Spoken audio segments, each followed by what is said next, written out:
l'amour, à l'exemple de Christ. C'est être prêt à obéir, c'est être prêt au sacrifice.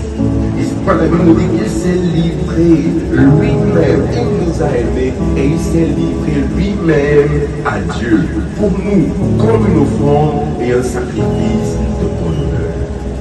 Parce qu'il y a d'ailleurs une différence entre l'offrande et le sacrifice. On peut faire une offrande sans qu'elle ne soit un sacrifice. David a dit, je ne donnerai pas à mon Dieu une offrande qui ne me coûte rien. Donc on peut faire à Dieu une offrande sans que cette offrande ne soit un sacrifice.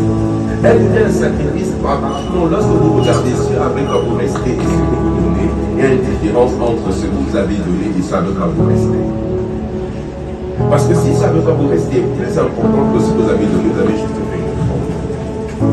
Mais lorsque dans le meilleur des cas, vous ne restez avec rien et que vous avez donné, il n'y a plus rien, vous avez dit, vous avez donc dès lors fait un sacrifice. C'est pourquoi Dieu lui-même nous a tellement aimés qu'il a donné tout ce qu'il avait de plus précieux, son fils, parce qu'il n'en avait pas deux, il a donné son fils, son unique, celui qu'il aime, l'objet de toute son affection, Jésus. C'est pourquoi le Seigneur nous appelle à pouvoir marcher dans l'amour, pour être prêt à tout sacrifice auquel Dieu veut nous appeler. Parce que Dieu veut des gens qui sont prêts à accomplir sa volonté et toutes ses volontés, même si cela nécessite qu'ils se sacrifient. Parce qu'écoutez-moi, rien de grand ne s'est fait sans sacrifice. Rien de grand ne s'est fait sans sacrifice.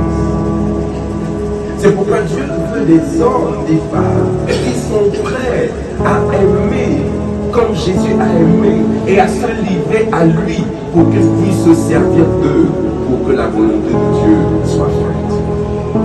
Parfaitement. Vous verrez que les premiers missionnaires, les blancs, partaient